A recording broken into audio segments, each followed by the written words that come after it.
Ladies and gentlemen, we are back once again for an episode of the ABJ Podcast. Your host, Anthony Blackwell, here for episode 44 with Ref Matt. But we'll get to that in 1 second. Make sure that you check out the links below for not only my stuff, but my guests and their links, as well as merchandise. And we still have the links up for Adena and Mike, who are two injured wrestlers. I don't have links up for this current one, but just found out today that Big F and Vinny tore his ACL and will be out of wrestling for quite some time. Once again, all these injuries from these performers, they take away from their bookings and their dreams, but it also takes away from their shoot jobs and ways to make money. So keep an eye out on the scene if you're a wrestling fan of who's hurt and who's not hurt and who you can support. And keep that in mind when you're at a show and go buy a t-shirt and support these people, because in 1 second they can go in there and it all could be over, or they can be out of work for 6-7 months and it's hard to pay the bills. And they're doing it all for your entertainment. Let me get my sponsorship read here. So elevate your style with Frackville's brand 1470. 1470 is a reinventing style by bringing traditional and nostalgic apparel to Frackville and the surrounding areas in School County, Pennsylvania. They pride themselves on hometown heritage and community. Elevation's 1470 is where the trail begins. You can find them at www.elevation1470.com for all the latest in traditional and nostalgic styles in School County, Pennsylvania. Clips on the podcast have been doing really well. Been putting them out 3 a day, trying to get caught up with them. So I'm trying to do 3 different ones Monday through Sunday. People are really enjoying the clips, and they're actually going back and watching previous episodes, and that's the goal. So thank you guys so much. I have no new reviews from previous podcasts. But if you do them on Spotify or Apple, I should be able to find them. If I don't read yours and you're like, hey, you haven't read mine, send me a screenshot. Let me know you did it, just because sometimes I don't get the alerts. Also, his Facebook side, I think we just hit 617 subscribers. So we're flying on our way up to that precious 1K. So we're getting there. So if you guys are watching this, hit that share button, let people know what you're watching and what you're into, and tell them to check it out. So without further ado, let's bring in my guest. Let's bring in Ref Matt. Hey, everybody. What's going on, Matt? Your infamous clip has been played numerous times on this podcast. I like to end the show with it. It's one of my favorite in most recent times of a fan just getting a little upset with a wrestler, and then you shooting them back to their seats, and then they tell you you're number one as well. So in the minutes and really days following that, I was just like, I don't feel so great about this. I got home and tell my wife what happened, and she's like, no, you're fine. You were well within your bounds. I messaged Rosh, and I'm like, Rosh, I am so sorry. Like, dude's grandmother left him there. She was like, I'm done, and she took off. I love it. And Rosh was like, you're good. You're overthinking it. Don't worry. So I embraced it, and like all memes, this too will pass unless Ricky Price has his way. Then it'll never pass. Yeah. Ricky is a fan of the Alex Black middle finger. Yeah, I am as well. I hate Ricky Price, but I love that middle finger. Oh my god, it's just so. I love how he's like walking up to the camera, he's making sure like no one sees him, and then he's just flipping off MIT, and then he's just like hiding with it, and then he just like gets upset. He just starts. Oh, it's so good. I love it. Pro wrestling. If he had not been 3 inches from MIT, he put it right in his mouth, like right in his face. I don't think I would have don't touch the wrestlers like that. Like, I understand that there are no guardrails and there's a little bit more freedom than, say, if you were at Raw or SmackDown or AEW, but do not walk up to a wrestler and put your middle finger in their face when some people may not know you and not know what you're going to do next. But I digress. Thank you for having me. This is a long time coming. We've been talking about this since the pandemic days. Yeah. And finally made it work. Yeah. So I was supposed to have you on. We were going to shoot for later on this year because thankfully, and I'm very grateful that my bookings have been very high on this, and a lot of people are tied to end to be on it, and that's awesome. And I'm trying to get everybody on, but my list is quite large of everybody who wants to be on the show. And I had someone back out, and I said, boy, what better person to try to squeeze in, because I really want to talk to you, and a lot of good local shows are coming up that you want to promote, so what a better time to get you on. Absolutely. And the second you were like, hey, let's do this Tuesday, I'm thinking, perfect, I have a ton of stuff coming up, ton of really good things to promote, so let's pitter patter, let's get to it. Yeah, so as my second referee on the show, that's exciting. First one, Ref Gina, who is unbelievable. I really, really appreciate and love the aspect of a referee. I think a lot of times in the wrestling business it gets overlooked. I don't think you guys are appreciated enough. And I'm in the firm camp that refs should have merch. I really do. I think as a referee, you should have merch. I think you're just as much a part of the show. I think you're just as important. I think pulling the curtain back, a lot of people think that you're just, they don't really know the roles of a referee. And it's not like it's boxing or any other sport. You have a lot more involved in what you have to get accomplished in that short amount of time that people don't even know you're doing. It's funny that you bring that up. And first, thank you. You were talking about Adena and Mike before you brought me in, and we were at the Adena fundraiser that was held at Classics in Scranton, where all the bands were playing, and I was eating my dinner and hanging out and talking to Adena's mom, and she says to me, when did you know that she was hurt? I said, immediately. She goes, wait, how did you know immediately? I said, because she landed really, really funny. Mm-hmm. I said, and then we had a conversation immediately, and I let everybody know what was going on so that we could adjust accordingly. So that is part of what we do as a ref. We're communicators. It's not just enforcing whatever rules are enforceable that particular day or week in that promotion, but it's about communicating. It's about safety. It's safety first at all times. Timing of the show. Yeah, absolutely. Making sure everyone stays on time. Dealing with the consequences of not keeping people on time.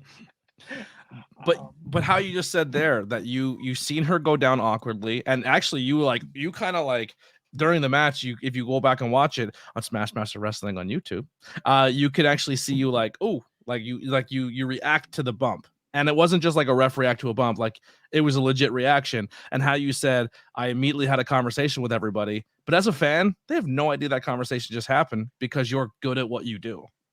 Well, thank you. And the first thing I did, because Adena went to the corner, I was like, talk to me, what's going on? And she said, and I quote, I don't fucking know. Yeah. And here I'm thinking, doesn't sound thrilled. I hope she's not like pissed at Eric, because it's an accident. Accidents happen. I don't like anything could happen, And then I was just like, what's going on? She's like, collarbone. I'm like, okay. So I go over to Kit and I'm like, collarbone. And and then they're in the chin lock. I'm like, hey, when she comes back in, watch the collarbone. And they pass it all around. And that's all part of it. Yeah. So neat. It's so crazy. Like, as a longtime fan, I didn't know any of that stuff existed. But being in the business and learning that, it to me, it gives me such a more of an appreciation of the referee's role in a wrestling ring and what you guys do and how you guys keep people safe. And honestly, like when I talked about it before with Ref Gina, you're actually working with people who, like athletes, don't want to say when they're hurt or don't want to say quit or don't want to stop the production of the show. And then you're sitting there as a referee going, you're legit hurt. Where do I make my call here? Yeah. And that does become a judgment call, and you kind of trust the performer and you trust to an extent, because sometimes you're right. Adrenaline's going. You don't know how hurt you really are, but you try to trust the performer as far as you can until you can't. Yeah. And a great way to, the best showcasing of that where this happened not too long ago, maybe within the past couple of years on live TV, was Matt Hardy when he took that bump off the scaffolding and he hit his head, and Ref Aubrey called the match and Matt kept fighting and it kept going on TV. And you could see her legit fighting with Matt Hardy, who's not conscious, but his body's keeping him moving. And she's legit like, no, this match is over. But the cameras kept rolling and that's happening in a live $1 million production television show, and she's trying to say for fighter safety, like, he's legit hurt, and it just kept rolling. You know what I mean? Like, that's a tough spot to be in. It's very difficult, and she does a great job with stuff like that. And she hasn't been in the business her whole career. Like, she was not a long-time wrestling fan. She was someone who kind of started in the independent scene and then quickly got picked up by AEW because of what she brings to the table and her attitude and her, like her being her. Absolutely. And I met her at the first Pizza Party wrestling show at Mania Week 4 years ago when it was in New Jersey. Mm-hmm. And she's super nice, and she's come a very long way. She's good at what she does. Mm-hmm. Yeah, she's super entertaining. And I think she's a video game developer too. Like, she actually codes video games and stuff like that. Like, that's her legit passion besides wrestling. And hopefully she can help them figure out what's going on with the game and have it come out. Yeah, I think the game is good. I just think right now they had issues with the rating because there was supposed to be when you bled, it was supposed to drip onto the mat, and the rating system was like, nope. And then the name of the game kind of got flagged by GCW, Fight Forever, because they're like, hey, we had a show called Fight Forever, and that's ours. So now that's kind of holding everything up. I was talking to Header the other day, and he told me that he saw a clip of someone throwing a Molotov cocktail too in the game. Yep. And he's like, because all the times that happened in AEW, they had to make sure that was in the video game. Yeah. Yeah. But I'm sure that's not all we're here to talk about. No, this is the prime example of when a host of a podcast has ADHD and we just go on these side tangents, you know what I mean? But well, speaking of professional wrestling, Matt, when did you fall in love with this industry? When did you become a wrestling fan? I've been watching it as long as I can remember. My father spent a good portion of the 70s going to Madison Square Garden during Bruno's reign and Pedro's reign. He was there because he lived in North Jersey. In turn, then I lived in northern New Jersey till I was 9. And he took me to my first show the summer before we moved to Pennsylvania. And it was actually an independent show at the high school that he went to in Clifton, New Jersey, which is now, I think, a middle school, Christopher Columbus. And it was in their football field. It was in the middle of June. It was headlined by Don Morocco against Bob Orton. And an indie show. That's crazy. Yeah. And then the next week, WWF was at the Meadowlands, and we went to that too. And the main event was Warrior Rude for the title. Nice. I'm a huge fan. I still rib my brother to this day because while he was 6, he fell asleep for the main event. I'm like, you missed Warrior. And now he's almost 40 and doesn't watch wrestling. And he's like, yeah, I don't care now. Yeah, but you cared when you were 6. I fell asleep during a NASCAR race, Pocono front stretch, just out cold. So when we moved to Pennsylvania, we moved to the Poconos, and the second house that we moved to was actually in effort 10 minutes from Pocono Raceway, close enough that you could hear the cars if you muted your TV when the race started. Oh, wow. And we would go because that's just what you did in the 90s. And my dad would build this big deck on the back of his pickup truck, and we'd go in the infield and watch the race there. And let me tell you, at 13 years old, the infield's a wild fucking place. Yeah. So my dad, for years would tell me the infield. And he said, I'm not taking you into the infield until you're 18 years old. And I was like, why? He goes, it's redneck Mardi Gras. It's just, there's drugs, sex, and rock and roll going on in that park, in that infield. And 18 years old, he was not lying. First 3 minutes in, there's a woman performing, let's just say, a mouth hug on her husband in front of everybody. Girls were flashing whatever they had. I was immediately handed a beer because I was wearing a Dale Earnhardt Jr. Budweiser hat, and they're like, "You have Junior on your hat. Here's a beer." And I was like, "I'm not gonna say no." And I'm 18 years old. So, speaking of beer, and at minimum beer, this happened. The truck parked next to us. They were from West Virginia. They had a deck on top of their truck, a tarp hanging off of it with a picnic table underneath. 6 a.m., this woman walks off the deck, through the tarp, through the picnic table, to the ground. Her husband climbs down, looks at her, looks at the tarp, looks at her, looks at the tarp again, looks at her, fixes the tarp, gets a beer, and climbs back up to the top of the truck. My dad's freaking out, like, this woman needs medical attention. Yeah, they don't care. And their son was with them, who was probably like 9 at the oldest. They had him just sit in the pickup truck the rest of the day. Mm-hmm. And so when we moved to the Poconos, not NASCAR related, thank God, there was a little Indy that ran the next town over. When we had lived in Saylorsburg, and the next town over was Wind Gap. And Pennsylvania Championship Wrestling ran at the Plainfield Township Fire Hall every month. One of their firefighters, there was a volunteer fire company, one of their firefighters was a wrestler, Judd the Stud Steele. So he had a promoter's license, and he would run shows. And we would go because it was 10 minutes from home, and it was super cheap.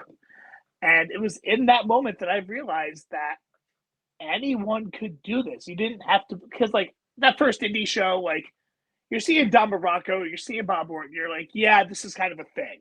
But like, you're seeing just these local dudes, and you're like, this is something I can do. So it made me realize that in the moment. And now here I am. Now, how did you transition later from that fan to a referee? Did you go to wrestling school? Did you do I want to be a wrestler first and then transition to a ref? Did you always want to be a ref? How did that plan out? So, in April of 2000, I showed up to Valley Championship Wrestling at Cafe Metropolis in downtown Wilkes-Barre. That was a mecca for the local scene, huh? Yeah. And that night, I met Brad and I met Eric, and I was going to be a wrestler. And the gentleman by the name of Joe Sposto, who looked at me and said he would make a good referee. I was like, yeah, sure, whatever. I was like, I'm going to train to wrestle. But I was going to college here, and I was going home to the Poconos in the summer. So I was like, I'll start in the fall semester. I'll just kind of hang out for a bit. It turned into me working a couple shows as a referee. Later on, I did wrestle a few matches. And then that all shut down because it was all very, very legal. And Phil Stamper had come into the fold. And Brad and Joe, and Joe being Joey DeVino, Brad's old tag partner, and some of the other local guys, J.S. Michaels, had gone up and done that. When Brad and Joey found World Star Wrestling, that was where I came back into the fold on the independent side. And I started as a backstage interviewer, and I became a ring announcer. At one point, I was a manager, but I still at that point wanted to wrestle. World Star kind of petered out a bit locally, and Joey, Brad's old partner, opened a hardcore venue called The Zoo, which was upstairs from another hardcore venue that we had moved to when we moved out of Metropolis. And Joe bought a ring, and Eric Pinhat was running training at the music venue, and all you had to do was work at the shows and help bands carry equipment up and everything. One day, Eric and his tag partner, Irish Kev, at that point they were the ring crew. They were booked at Groundbreaking Wrestling in Hanover, Pennsylvania, which is run by Greg Excellent. And they had no referee. So they're like, hey, Matt can ref. And I've been working on it a little bit in training because I realized how little I liked to get hurt. So I decided that wrestling really wasn't for me, but I still wanted to do something. And I just kind of fell into the refereeing thing. And now that was 2004. And now here I am today. Now, were you always did it ever happen like the mental state of like, well, I don't want to be a ref. I don't want to be these other roles. I want to be like, did you ever struggle with that? Maybe at first, but I don't think there were a whole lot of referees around at the time. So I actually was getting out there more as a referee, and I just kind of settled into it. Mm-hmm. And I was very quickly in a lot of different places. After the groundbreaking wrestling thing, within 3 months, I was in Chikara. And because I had ring announced for them over the summer, thanks to my old friend Shane Storm,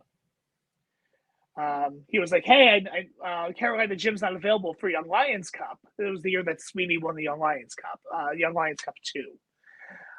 But my friend Matt, he ring announces in Wilkes-Barre. I could bring him, and the next thing I knew, I was there. And then there was an idea for me to be involved in a very specific angle as a referee, and then that angle never materialized, and I just wound up on the roster for 3 years. Yeah, I mean, regardless of how things went down in that promotion, but boy, the who's who of wrestling in the Northeast area came out of that promotion. Yes, they did, and I don't know if you're aware of this, but this right here, this is what I was getting when we were off the air. This is every match I've ever reffed. What? Written down in a book. And you go through here, and some of the names that you see, it's unbelievable. The people that, because of Chikara, I got to share a ring with. Did you have you ever reffed one of his matches at Chikara? I reffed his first match in Chikara. Really?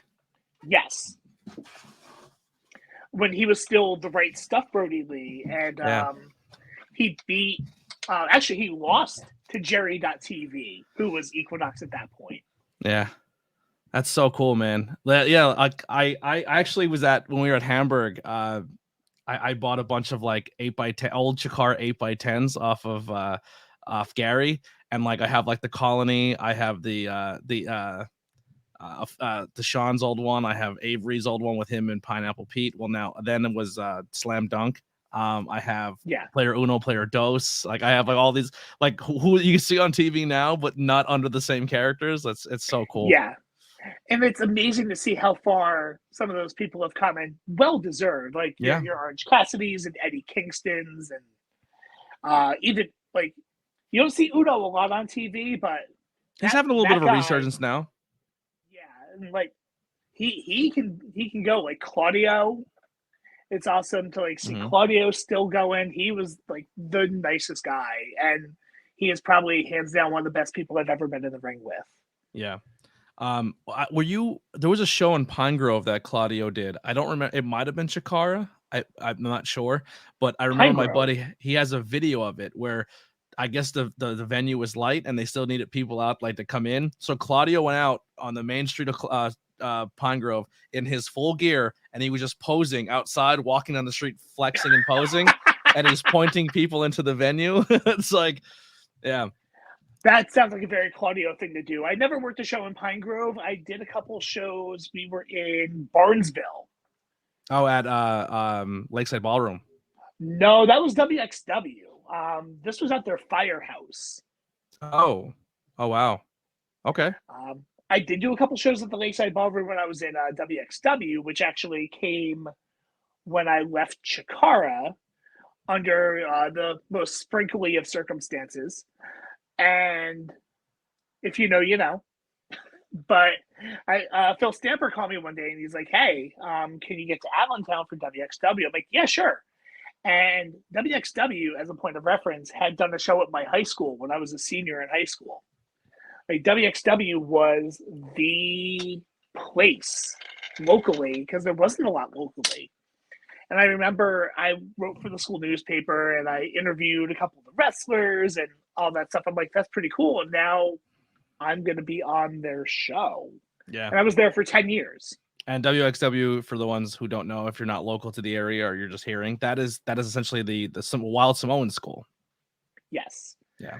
And for example, that is where Ace Austin came from. More like further back, that's where Batista trained, was at the Wild Samoans. And that's where Mickey Rourke trained for the movie The Wrestler.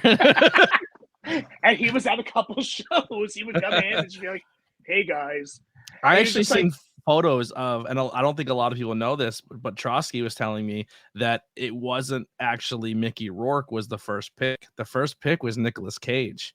And Nicolas Cage came and trained and bumped and was like, not a chance, and left. Hard no. Yeah, he's like, not a chance. And I mean, Mickey Rourke did a fantastic job, but yeah. So kind of going back to the role of referee, and it's more than just putting on a striped shirt and counting to 1, 2, 3, or asking somebody if they quit. There's a lot more movie magic behind it. There's a lot more involved in what you have to be as a referee. Training at a place where essentially your backyarders who have a dope venue, then transitioning to all these other venues and all these other spots. When did you actually have someone pull you aside and say like, hey, this is where you have to do this or do that? Or did you just kind of pick it up along the way? So I picked a lot of it up along the way. And I actually remember there was a conversation in Reading, and it opened my eyes to a lot. It was after I was at a Chikara show, and Icarus pulled me aside and he's like, why do I have a feeling that they just kind of taught you the rules of wrestling and that was that? Because like Eric had never trained a referee. So God, we're talking 20 years ago. Eric was great at teaching bumps. Eric watched me take flip bumps for an hour and a half a night for like an entire, for 3 training sessions in a row until I got it. Yeah. But as a referee, he was only like 2 years in as a wrestler himself. So a lot of what I got along the way, and I made a lot of mistakes, and I'm sure I pissed a lot of people off. And for that, I apologize. 20 years later, you're still learning. Like you're just out there doing it, getting it done. If you didn't put the shirt on, nobody else would have. You know what I mean? Yeah, this is true. And I got out there and I got it done, and I learned as I could. Thankfully, also at this time, like I'm 2-3 years in, and Matt Turner had just graduated from the Ring of Honor school, and he was in that first training class that was run by CM Punk. So Turner was booked everywhere, and he would just tell people, I've got a rep I can bring. So next thing I know, he calls me up. He's like, hey, let's go to Massachusetts. And we get in the car and go to Boston. We would go to Delaware. We go all over the place. And that experience helped me learn more about reffing and learn more about the process and working with different people. Because I'd be at Chikara 2 days a month. We'd do Friday, Saturday, sometimes Friday, Saturday, Sunday.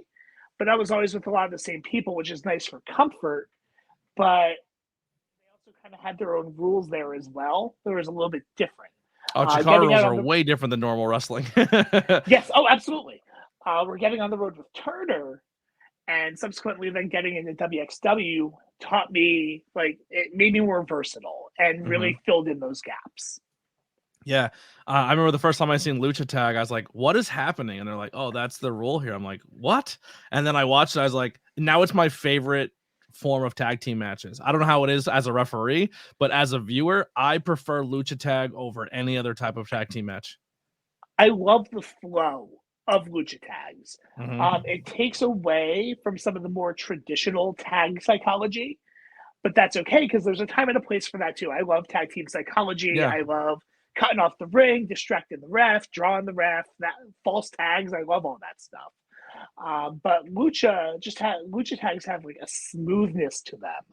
And those are actually now the Camp Leapfrog Trios rules, which you can see on the High Tension Network YouTube page, especially Christmas Trios, where I reffed many Lucha Rules Trios matches. Most of the card. A good portion of it. But it's fun, it's fast-paced, and it's definitely different for sure. Yeah. But you're right. It was a lot of fill in the blanks, fill in the gaps, and learn as you go. Now, on the scene, you've been around for a very long time. We'll just kind of stick with the roles of referees. Who are some people you got to share a locker room with, or some people you've worked with? I know we talked about Aubrey in the beginning that maybe have helped you, or maybe just were good people that you really enjoyed working with. I will never, ever, ever, ever, ever be able to thank enough or say a bad word about Bryce Remsburg. Oh, I love Bryce. Such a nice guy. Bryce was so patient with me when I had no business being in that Chikara locker room, and really taught me. I just kind of learned through osmosis and watching. And the actual physical part of it took a little bit to catch up, but like gathering the knowledge was so helpful. I got to work at WXW with he's now known as Sean Bennett in WWE, and he was also a wealth of knowledge. Learned so much from him. Another guy can never say a bad word about Sean Bennett ever. I'd say those are the two main ones. We had a lot of local reps. Zach Carlucci, I learned from watching him. He was in World Star when I first broke in. Those are the three that really stick out, though. Yeah, and Bryce is another one too. If you go back and watch the old Chikara stuff, he wasn't always a ref. He was ring announcing. He was he did almost every role you can think of at that company at one point in time, and then transitioned to referee. If there is ever anyone in the wrestling business that deserves the success that they have, it is Bryce Remsburg. Yeah, he's. I got to meet him twice now. Once at a show and then once at Deppin's Brewery, and he's such a nice human. Just awesome to be around. Absolutely. Yeah. Now, on the flip side of that, who are some people that stand out? I know you got your book, but who are some people you stood in the ring with and called some matches for that stand out, that that were a lot of fun?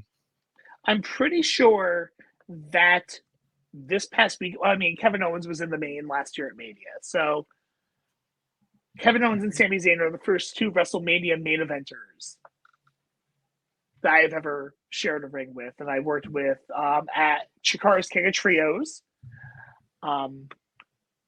If you go back and watch from Chikara's Negative Balance, Mike Quackenbush and Claudio Castagnoli for a long time stood as the best match I ever reffed. May still to this day. Obviously, matches with Orange Cassidy, I spent a lot of time with him. Eddie Kingston, but then also on the flip side, I was actually just talking to my friend Kyle about this today. I once worked a show in East Stroudsburg that Kamalo was on. That's great. It was around the time that his R&B album came out, and I'll never forget. I was the only rep on the show. He comes out for his match. It was a title match, so they work their magic so that Kamalo wins but doesn't win the belt. He's walking in the ring, and he looks at the crowd and he goes, "I'm going to take this belt back to Mississippi. Uganda." Yeah. Every now and then I watch the old Mean Gene Okerlund outtakes on YouTube. If I'm having a real bad day, I just put that on because there's no way you can't be happy and watch that. And the one is like him reading the newspaper, like, "What are you doing? You know you can't read English." Like he's like, "Oh, I'm from Uganda." Like he's just like almost forgets his character. Yeah. He was so nice. Also at Big Wheel, I once worked a show with, Christian Cage. That's dope. They brought him in. There was a little promotion that was running in Stroudsburg at that point. The show before that, got to work with the New Age Outlaws and be in the ring while they did their whole entrance. One time I worked Maryland Championship Wrestling. Scott Hall's son was booked. And Scott Hall did the survey, and I'm in the ring for it, trying not to mark out. The one time I worked a show in Nanacoke, and the Honky Tonk Man was on the show. And he walks over to the other side of the Nanacoke Armory where the microphone was, because it was nowhere near the ring. And they didn't have a wireless one, so he just kind of walked over there. There's a little stage. And he goes, "Who wants to hear me sing my song?" And at that moment, I did not care. And I was just like, "I do." "I do, please." In the chat, Moonlight Skyro says, "Is Ron Simmons in that book?" So first and foremost, hi, Mike. No, I have never worked a match with Ron Simmons. I have only seen him eat Cinnabon at the Oakdale Ball in Johnson City. And then earlier on, that time, Phil Stanford, Matt D, J.S. Michaels, and Gideon Rago went to the club in 2001. Oh, is that an incriminating story? Not for me. But there was a time where the Woodlands, this is forever ago, would have. I love how it was the club in 2001. That's the most 2001 name of all time. The club. Yeah, the Woodlands had Club Evolution, which they still have, and Thursday night was their under 21 night, so we would go, and it was something. I always used to hear stories of, you got to go to the Woodlands. You got to go to the Woodlands. I've till this day have never been. I don't even think, is it like still a thing? Is a Woodland still like? It is actually. A few weeks ago, when we were all off for President's Day, my wife and daughter and I, they have a Japanese restaurant there, and we got sushi, and it's really good. I never was a club guy. Give me a dive bar with a shitty punk band that's just making noise and a stinky bathroom. That's my home. Realistically, that's where I belonged and also where I spent most of my time. But I dabbled. I was also an intern for our local radio station, our top 40 radio station up here. So I would go and work. Skyro says, Matt, please take me clubbing with you. You're going to have to ask Jay Freddy and Commander Effects to do that. The one time they came down to work GSW, they went to the Woodlands after. That's crazy. But that is well outside my wheelhouse. It was outside my wheelhouse then, but now it's well outside my wheelhouse. Yeah. So you talked about a lot of the big names that we've seen on TV, referees. Who are some talent locally that you've seen? And I know this kind of can go to the Kevin Owens, Sami Zayn's, Claudio of the worlds before the world knew who they were. But who are some people you stepped in the ring with as a ref and you just watched them work and being like, they're special. They're someone who's going to take off. They're someone who has a lot of potential.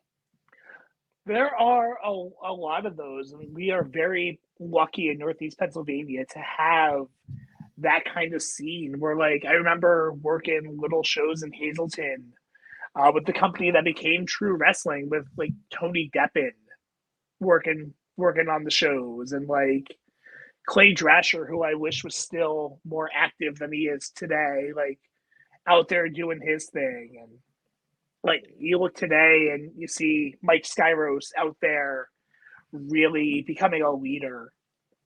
I talked to him about this at the High Ground show, the one High Ground show that I worked before I decided not to anymore. And I was like, okay, so he wrestled Bambino, who I've known since GSW days when he would come to shows as a fan.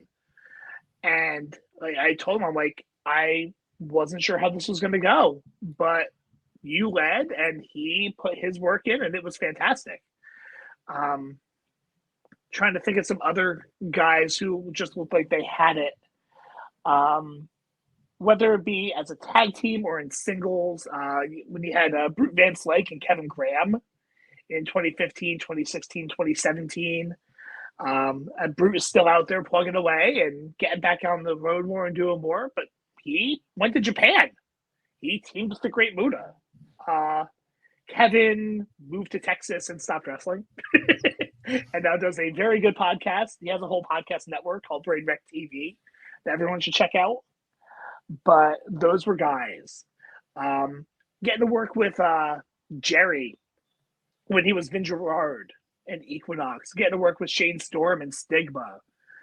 Getting to work with guys like Hollow Wicked, who is the most slept on wrestler in at least the Northeast. I watched an old Chikara that we did a review show on, and it was the one that when it was in Pottsville at Goodfellas, and Hollow Wicked wrestled. There was a tag match, but the two people they wrestled were it was two females, and one of them I think is Uno's wife. Not Uno. Not Uno. Shit. NXT. Oh my god, I'm having such a brain fart. Whatever. Anyway, she was there and she beat the dog shit out. Like Wicked takes some sick ass bumps, and like he was so good. That whole state, like I caught on a lot of the Chikara after. Like I didn't really know Chikara was a thing, and then I did the Camp Leapfrog stuff, and then I started going back and watching Chikara, and man, like him, Mantis. I love Mantis. Like they're all so good. Absolutely. I got yelled at on a conference call the other day for saying absolutely too much, and now I'm doing it here. One other guy to add to this conversation is Joe Gacy. Wow, yeah. So I remember when Joe was coming to WXW as one of DJ Hyde's students. He was the first Xcite wrestling champion. And just to see how far he's come, I was showing, he posted something on his Instagram the other day, and I showed my wife, I'm like, look at Gacy. In the arena where the Lakers play, look at this. Mm-hmm. It's just so cool. How about I mean, he's not really the Pennsylvania scene, but he's part of the Northeast scene. And you look at him in the independent scene, and you look at him now, Damian Priest. Moving on. But I'm saying like how he transformed himself and how he, you know what I mean, put the work. He if you've seen pictures of him then and now, he's not the same person. Fair enough. Yeah. Well, I guess we'll leave that one. But also guys like Anthony Green would come. I love Anthony Green. He's so good. He was a ref, and I was on shows with him as a referee a few times. Then he started wrestling, and now he's all over the world. Like, it's cool. We are so privileged to be in the Northeast and always have eyes on us and always have all these guys like really making it and really getting out there. Alexander James, who started as a student at WXW, now he trains at at CZW. Now he trains at WXW Germany. That's crazy. Like, it's insane to see just the growth of all of these dudes. Skyro says Moose has just entered the chat. I guess. So I guess that means I need to make sure Sean Carr defeats Mike Skyros the Saturday night at the X in Johnson City, New York. Seeing as how he's giving Is that this Saturday? It's the Saturday. He's giving me a bit of a ribbing here. I'm not doing anything this Saturday. Like Johnny Moose. Maybe I need to make sure Mike isn't the champion past Saturday. Yeah. I don't have a booking this Saturday, so I might have to make a trip up to Binghamton. It's gonna be a good show. And if you can't make it, just go to twitch.tv/Xcite Wrestling. It'll all be there. Yeah, I'm obviously a Skyros fan, but one of the first people I started watching the independents when I started getting into it was PPW, and at the time he was their world champion with Sean Carr, and I just remember watching him being like, I like this guy. I like his heel work. I like his in-ring work. I'm a fan of him as a wrestler. So he's someone I always like. If I can seek out, because I don't really work a lot of shows with him, I try to. Sean has come such a long way. I will never forget. Couple points in my career with Sean where one night. Oh, hey Pete, welcome. Pete's in chat. So one night we were at what Xcite used to be. It was called 3BW, and Sean was working Axel Lennox. They were doing like a best of 7 series, and Sean's dad threw in the towel from the crowd, and it got such a great reaction. The other Sean Carr story is when he was challenging Joey Image for the GSW heavyweight title, and his then girlfriend went into labor. So he was trying to rush back to Binghamton, and they got into a car accident. While she was in labor. Oh, she was at home. She was back in Binghamton. I thought she was Sean, in the car. Cage, and Ivy Green were all in this car, and that was a night. I liked his feud with AJ Evers. Pete will take any opportunity to put AJ Evers. And I'm not mad about it at all. Side story. Text I got from Chris Decker, Sean Carr's dad throwing in the towel, best story ever. So speaking of AJ, AJ and I used to be in a stable called Camp Evers. And we were at EPWE Underground in Allentown. And the entire point of the stable is that we were there to kill the town. We were there to kill Allentown. And this is because of something I witnessed at WXW, where Adam Cole's booking was a little funny one night. And when we got to the back, DJ High told him that he killed the town. He told Adam Cole he killed the town? Yes.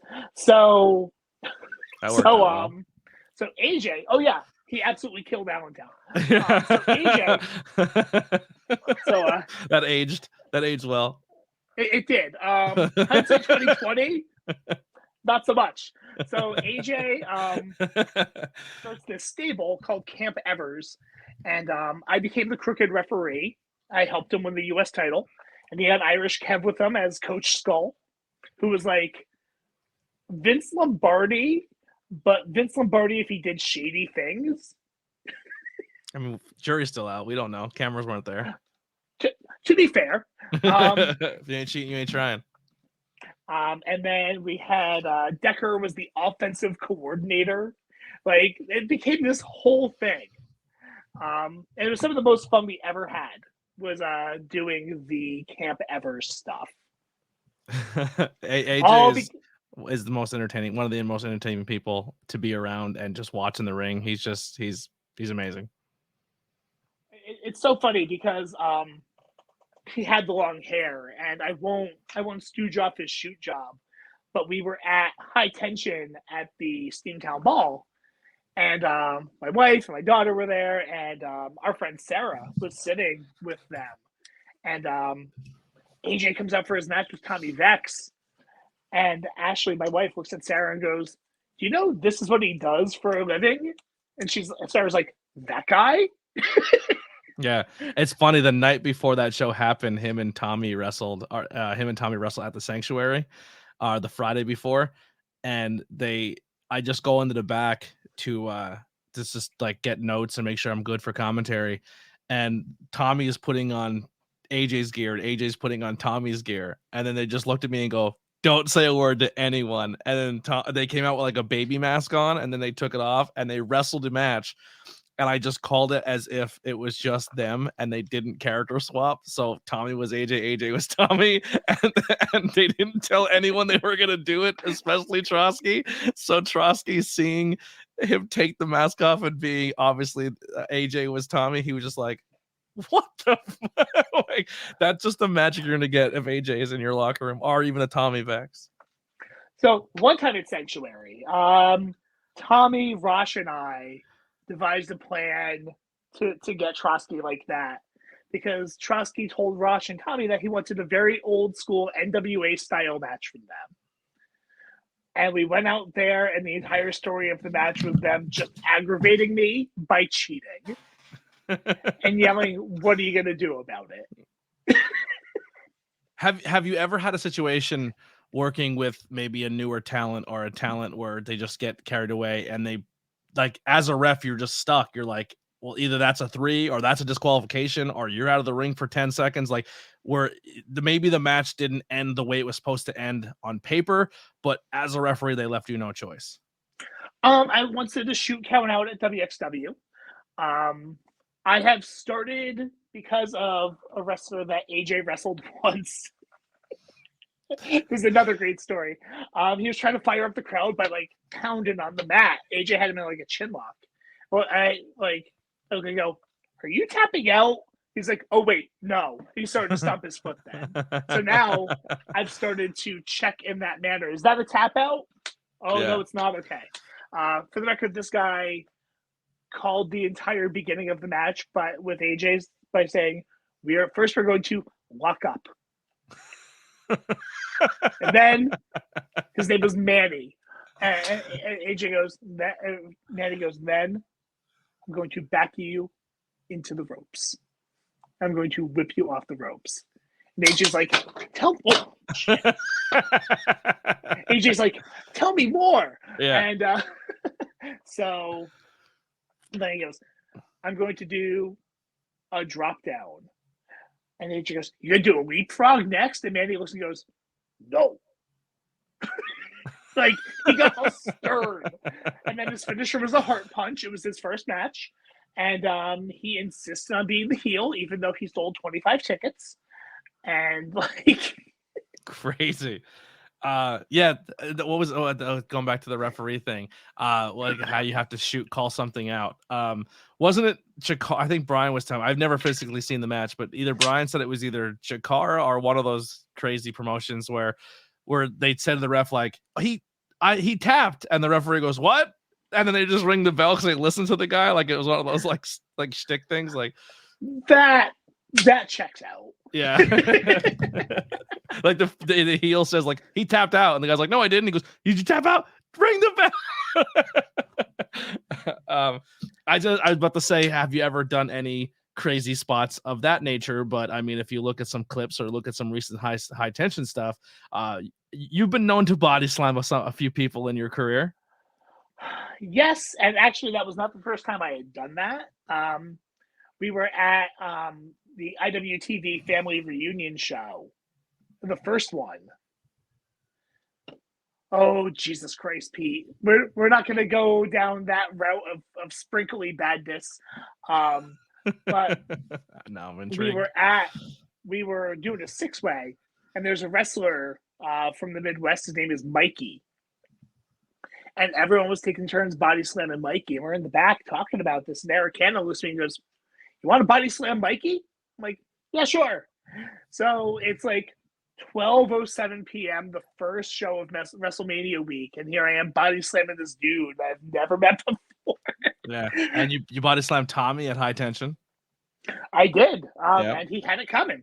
Yeah, definitely. Tommy, he's the worst. We have a chat question here. Hunter Dillon says, any advice for people who want to train to be a referee? Absolutely. Listen. And that's first and foremost is listen, because so much of the job is communication that if you're not listening, you're not communicating properly. Schools are few and far between these days, I think, locally. But there is the X up in Johnson City in New York, and I'm not sure where you're watching from, so I can't speak to your local area if you're not from here. But I know Alpha Junior has a school in Broadheadsville, and they're doing stuff. So there are a few places around that if that were something you want to explore. But the big thing is be a sponge and just listen and pay attention to the referees that are on TV, because that is what people are expecting when they go to a show. They're expecting at least some kind of familiarity. Yeah. I remember being at WXW one time, and I was checking the guys before the match, and Tommy Swade says to me, do they do that on Monday nights? I said, no, I don't think so. Just, then you don't do it here. And I've taken that with me ever since. Here's the thing, though. I like the ref checks in the beginning. I like it. It's old school, and I wish more people did it, to be honest with you. I like the boot check and the leg check. I just think it's something for the fans to watch while they're waiting for the next person to come out, and a heel or a baby face can interact more with that. Now, if you're running long on time, obviously that takes away a little bit, but I'm a fan of it. I don't know. I like it. I totally see that. And like in some situations it's warranted, but also so many shows now are on streaming services. They're on Twitch that you do have to be mindful of that time constraint. Mm-hmm. And from my perspective, it's weird to check the heel when the face isn't out there yet. And then check the face, and it just kind of stops all momentum. Yeah, that there is. That's true. Or yeah. if you check them both, then you're double killing the momentum, because now you're taking 45 seconds to a minute, and if that promoter has you doing entrance to exit as your time, now you're eating into their time. Mm-hmm. So I agree with you to an extent that there is a time and a place for it. Yeah, I think if someone especially if you're doing continuity for a story, like just say for example, AJ Evers has been winning his last 3 matches by brass knuckles, and then you come out and you're like, wait a second, and you check them. You know what I mean? Something of that nature. But Yeah. Now here's a question. One question, and we are getting close to the end. So if anyone has anything in the chat that they want to say to Matt, or any positive things you want to lay out there, or any questions, please do so. We're getting close to the end, but I think a big thing that's talked about now in wrestling, especially when it comes to watching AEW as a product and WWE, where people kind of hate on the AEW referees because they're so animated, and they're like, well, they're too involved in the match, and the old school guys don't like their style of refereeing, and it's more of that loose base because they came from places like Chikara, and the newer indie scene is more of that style of referee instead of that old school ref where you're almost like have to be hidden. Where do you lie on the spectrum of that?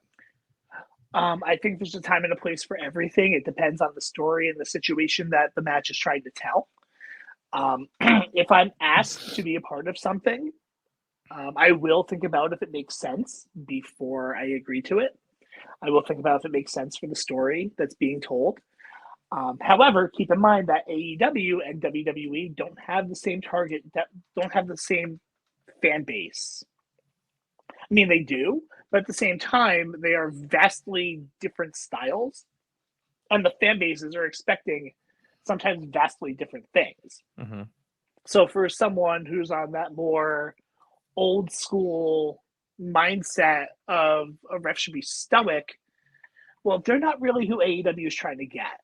And if someone's looking, like if someone is saying, oh, well, that's kind of like, or like that style of referee who's like not, who isn't an active participant. Because let's be realistic here. You are a person who is watching all these things happen around you.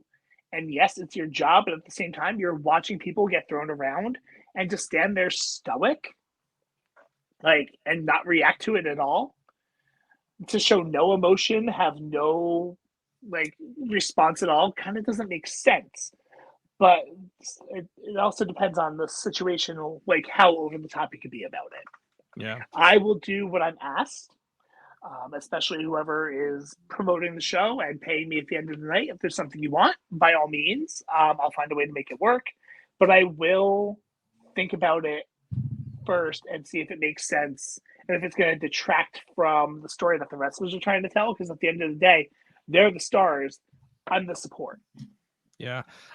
Here we go for our last ones here. 2 questions. 1, what would your dream job be if you weren't a referee? And then I'll ask the next one after that one. So I went to school to be a radio DJ.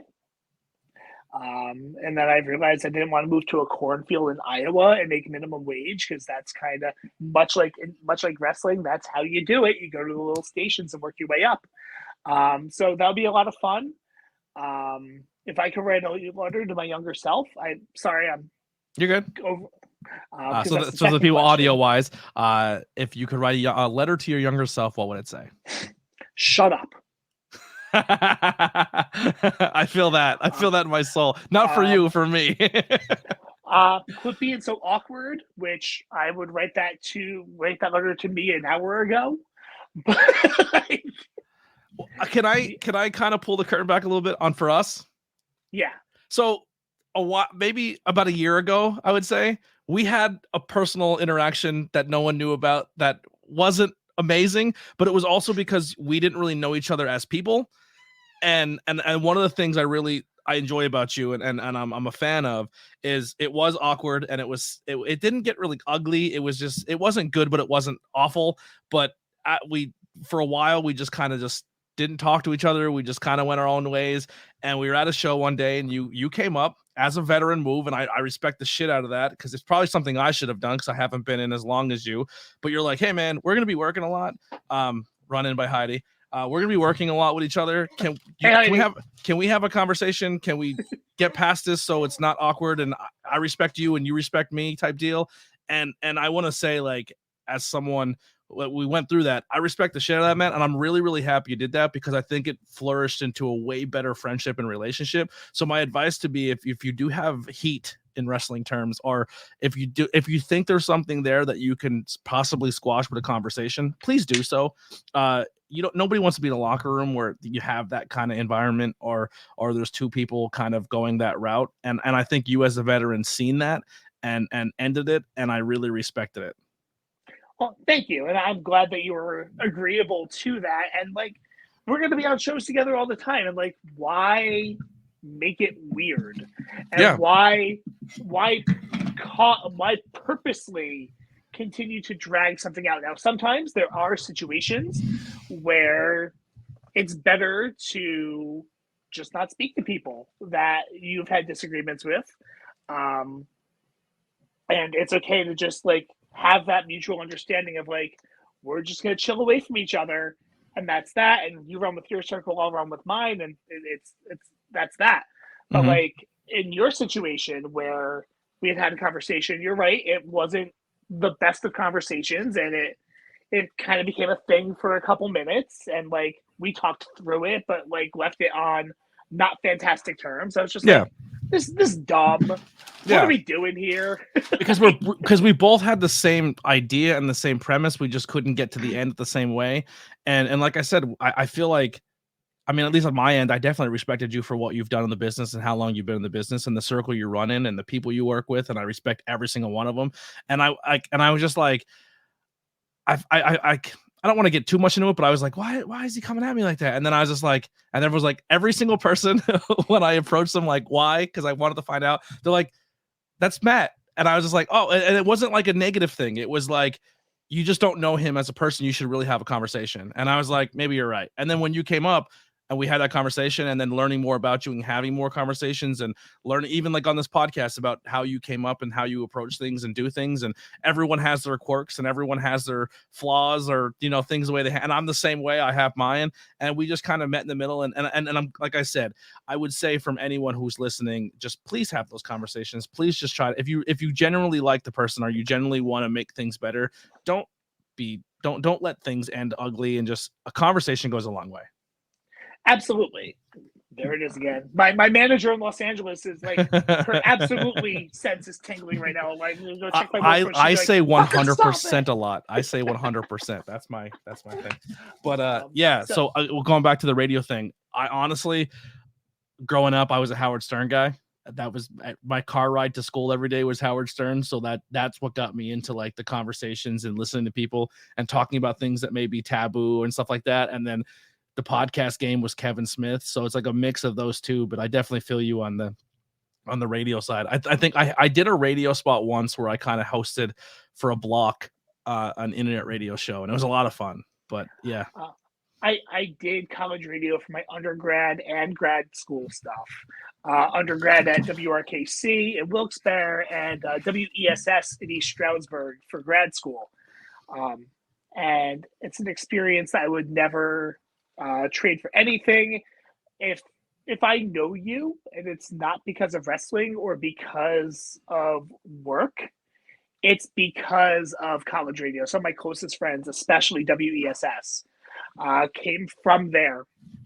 And they're people I still talk to like every day. So, and just getting on, immersing myself in like the local punk and ska and hardcore scene. And we ran 2 wrestling shows for fundraisers for WESS. We would run concerts. We would do all sorts of stuff. And like just knowing the bands and knowing the people, and it was a lot of fun. It's not sustainable as a career, I don't believe. But you know, it was fun while I got to do it and share my love of music with people. That's kind of my start into before professional wrestling too. I was involved in the local music scene, just helping out, meeting people, going to shows, supporting. And then the podcast led me to interviewing bands. So I definitely feel you too.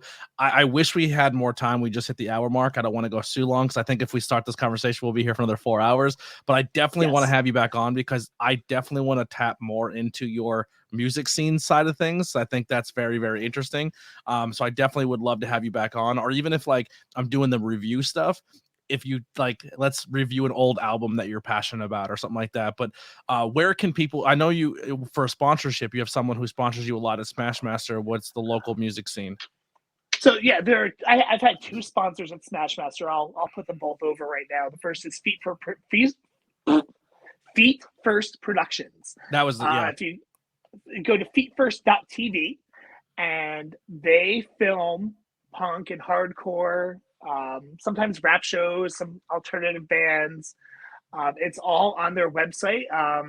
My old friend Andy Peck, who I once met at a hardcore show and didn't even realize it. We were in New Jersey, and Irish Kev was like, "Oh, there's Andy," and I was like, "I don't know Andy." Next thing I knew, he was filming GSW, and so they have a lot of good stuff up there. You go to feetfirst.tv. Like you may see, was doing Chains, the band I'm repping here. Some old school hardcore out of Stroudsburg. Great guys. I'm repping my Grimm's Toy Show shirt. But the other sponsor I had at Smashmaster, totally different. There's an ice cream shop in West Pittston, Pennsylvania called Ballyhoo, and it's an ice cream shop and like old style candy store. So you go in there and they have like the little penny candies and larger candies as well, and all different kinds of ice cream. They have a candy cake ice cream that they sell that's amazing. And they make their own waffle bowls there and waffle cones.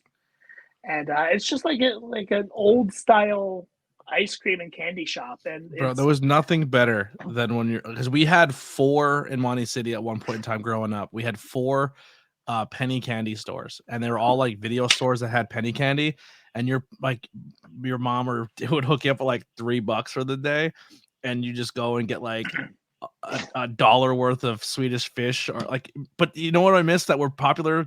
The grape ones. Remember the grape fish? They're my favorite. Yeah. They don't make them, and then they make them, but they don't taste the same. Can I tell one more AJ ever story? Please. Because it involves a candy shop, or a soda shop, actually. So, we're at the Hamburg Fieldhouse. And AJ and Heather, and I forget the third guy, are calling their match. We're on a show. And we'll just say a vet. I'm not going to name them here, but we'll just say a vet, and I'll tell you who when we get off the air. Walks up to AJ after he's done calling the stuff, because AJ emptied his pockets and left it in the corner. And he goes, "Here's your wallet. Here's your cell phone. Here's your keys.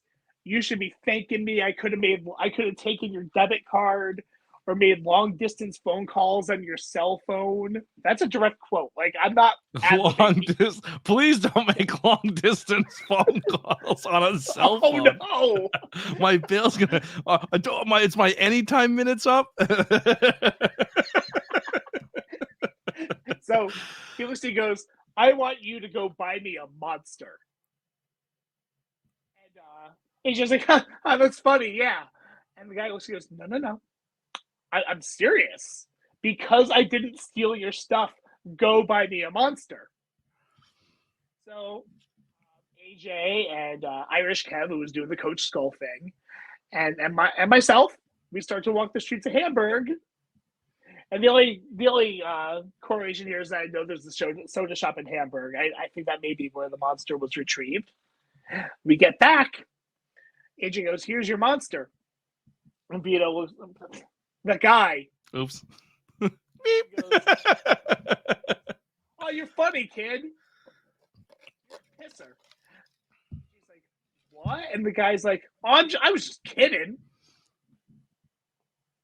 Like, and AJ's like, "No, you weren't. You were talking about long distance cell phone calls." Like, so that is a great story from a vet that I may have accidentally name dropped and did not mean to. That's right. It was a funny story. I would have bought the Monster and drank it.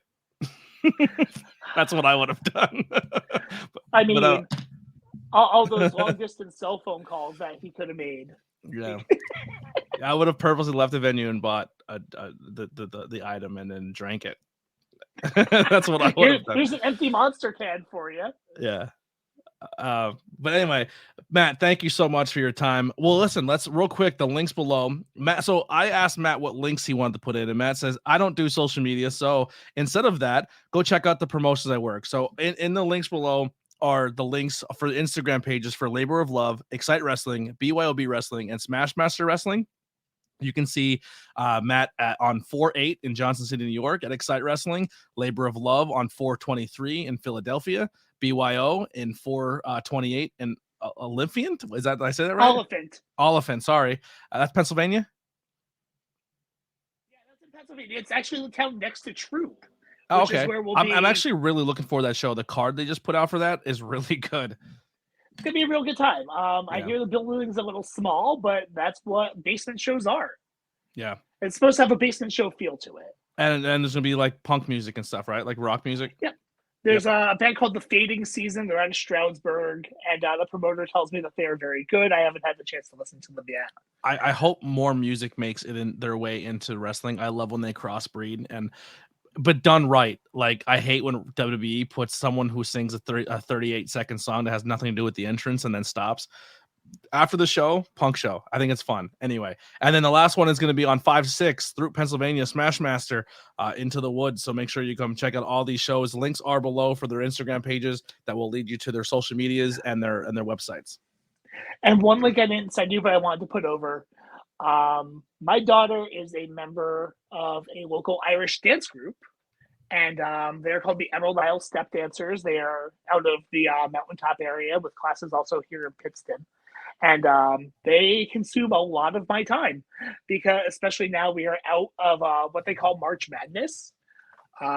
We were supposed to be in the Girardville parade, and then that got postponed due to rain, and we wound up not being able to go. But we're in most of the local parades, and they dance at nursing homes for March and everything like that. And I spend a lot of time there, and they're really good people. Also, make sure you see me when you can, because coming August, I'm going to have a newborn and I'm not going to be out there as much. So like this room that I'm in right now, a lot of the posters are down because it's going to be a nursery in August. Yeah. Well, congratulations. We wish you the family much luck with the new addition. Well, you know, did you reveal what you're having, boy, girl? Yeah, or it's a boy. The first grandson in the family. Like, Avery obviously is a girl. You've met Avery. She comes to the shows a lot. But like, my brother has 2 daughters. My sister has a daughter. And my sister-in-law has 2 daughters. So we are the first. And it's around the same time. The age gaps are right there. Maybe your baby and Coach's baby are like a new tag team coming up. So Coach was one of the first people I told. Coach, even though we wrestled each other at Backbreakers and we had like our feud, Coach is one of my closest friends, and they are so excited that we're gonna have them, and that they're gonna be so close in age. Mm-hmm. But it's funny. I got home the night Adena got hurt. I drove home in that snow, and my wife calls me in the kitchen. She just looks at me, and that was when I found out. I was just coming down from like trying to help Adena through this match, and then she's like, "Hey, you did it!" And but no, and I said to her, I go, "Am I done?" I go, "I'm probably done, right, with wrestling." She goes, "Absolutely not. I want you to be able to share it with the baby as well, like you do with Avery." So I'm excited. I'm not going anywhere. Yeah, I'm just not going to be around for a little bit because having a newborn is going to be a lot. Yeah. No, I feel that, and like I said, anyone while you're gone, we're gonna work on Matt D merch. It's happening. You're getting merch. We'll see. Yeah, and all merch goes to the baby, the kid fund, the kids. We're putting your kids in college through your merch. Oh God, no pressure. I can do buttons, but geez, what do I got to do now? Yeah. But Matt, thank you so much for coming on and filling in a gap for me at short notice. It means a lot. I'm glad we had that conversation. I'm glad we had today's conversation. I wish you nothing but success. You've been in the business a long time. You have a lot of great stories. Like I said, that book is super sick. I wish I would have done something like that. But everyone, please go check out those links below. Go check out those promotions and show that support. We'll be back this Thursday with Dylan Mesh on the podcast, which is gonna be fun because me and Dylan Mesh went to the same high school. I actually graduated with his younger brother. Yeah, I graduated with his younger brother. So we're gonna have some reminiscent time of being a golden bear. But I didn't know Mesh. Like, I knew his brother, but I didn't really know him. And so we'll kind of figure those parts out. But then talking to him, he's like, "You know my brother," and then we told him like, "Oh, we're from the same area of 570." So that's really exciting. But that'll be this Thursday, and then we'll continue on this month and keep going. A lot of content on the page, a lot more coming. We have movie reviews. Not sure exactly if we're gonna do a movie review this week. we had a death in the family, but if we can squeeze in time this weekend, we might go see the Mario movie. So me and Heidi will do another movie review that won't be horror movie related. So if you don't like horror movies, we're going to talk Mario movie. But thank you guys so much. Check out the page. Make sure you hit like, subscribe, leave those reviews. And once again, thank you all for the continued support for the ABJ podcast and this content creating journey. Here's some outro music by the Converse Kid. We'll see you next time.